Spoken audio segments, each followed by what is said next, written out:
وهي الواحدة مننا هتعوز ايه على دخلة رمضان غير وصفة قطايف جهنمية ظهرها ناعم زي القطيفة كده، عشان ما تشربش نقطة زيت أثناء القلية، بتقرمش من بره بس ما تعضمش وتبقى للسنان مؤذية، وشوية شربات تقال ما يبلوروش أبدا ولا يسكروا، لأنهم بأسرار أكبر الحلوانية.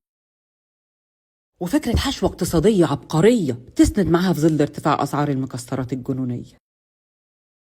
وعشان كده الفيديو ده في خبرة سنيني لكل حبايبي مني هدية. في الخلاط أو في بولة هتحطي 4 مجات مية دافية، وهتنزلي عليهم ب3 مجات دقيق أبيض ومج دقيق سميد أو دقيق سيمولينا ناعم. اضربي المكونات دي كويس قوي في الخلاط أو على إيدك لمدة ما تقلش عن 10 دقايق، وكمان ريحي خليط القطايف ده مدة ما تقلش عن نص ساعة قبل إضافة الخميرة. وده أهم سر لنجاح القطايف، عشان ضرب المكونات أو تحريكها هيحرك الجلوتين، وتريح الخليط كمان هيخلي جزيئات المية تعشق في جزيئات الدقيق، ففي الآخر تاخدي قطايف ظهرها عامل زي حتة القطيفة أو الشموع كده، ده غير الطراوة الرهيبة والأستكة. ريحنا الخليط على الأقل نص ساعة، خلاص هناخد حبة منه ونضيف لها 2 معلقة كبار سكر ومعلقة صغيرة خميرة وزيها بيكنج باودر. هتلاقيهم تفاعلوا مع بعض وفاروا كده، فنقوم ضايفينهم على طول لباقي الخليط ونقلب كويس قوي نص ساعة بالظبط، وما تزوديش عن كده. وابتدي سوي في طاسة سخنة مسبقا من غير نقطة زيت ولا زبدة على درجة حرارة متوسطة، وأول ما وشها ينشف بالشكل ده شيليها على طول. وتقدري تتحكمي طبعا في لونها وحجمها طول ما انت بتسوي. انا اللي بقليها بخلي لونها فاتح علشان ما تغمقش قوي بعد التحمير، اما اللي بحشيها من غير تسوية بحب لونها يكون غامق ومستوي شوية عشان بيدي طعم مكرمل كده وحلو.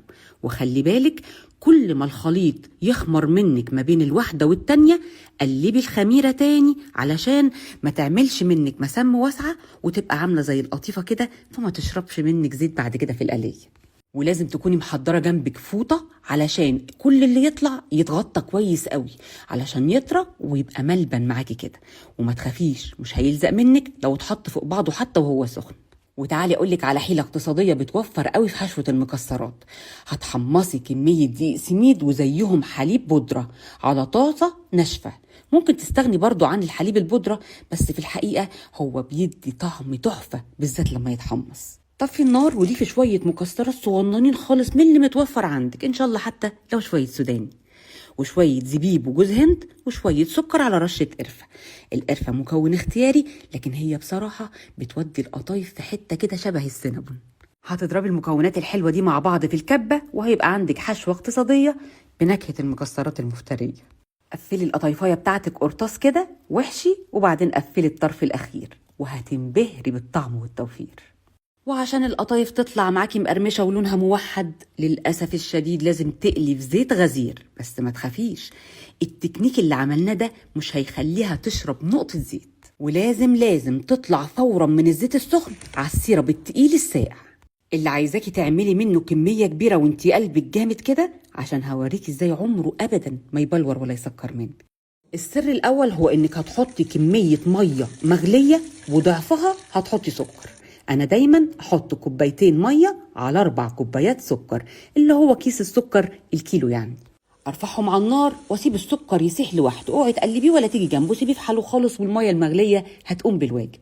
وأول ما يسيح بضيف نص كوباية من عسل الجلوكوز، وده بقى مكون رهيب بيدي لمعة للحاجة بعد ما تطلع، وبيقلل من حدة السكر كده وبيخليه ما يجزعش. رخيص جدا ولازم تجيبيه من اي حد بتاع مستلزمات حلواني ويكون عندك. بضيف كمان نص معلقة صغيرة من ملح الليمون، وده غير انه مادة حفظ رهيبة، لا يمكن ابدا لما تستخدميه السيرب يسكر منك او يبوظ حتى لو قعد على الرف سنة. المهم بقى يا ولاد بعد ما السكر يدوب ونضيف له العسل وملح الليمون، عدي 10 دقايق بالظبط، ما تزوديش عن كده، وطفي النار. ليه؟ عشان المبالغة في غلي المكونات بتخليه يفقد سوائل ويسكر منك. وما تعبيهوش في البرطمانات ولا تقفلي البرطمان عليه غير لما يبرد خالص، عشان بخار المية لو نزل عليه تاني برضو هيبلور ويسكر منك. ولو عايزة تنكهيه بفانيليا يبقى تضيفيها لما يبرد خالص عشان طعمها ما يغيرش ولا يمرر. انا طولت عليكم معلش، بس بجد ما كنتش عايزه فتفوته من اللي اتعلمتها تفوتكم.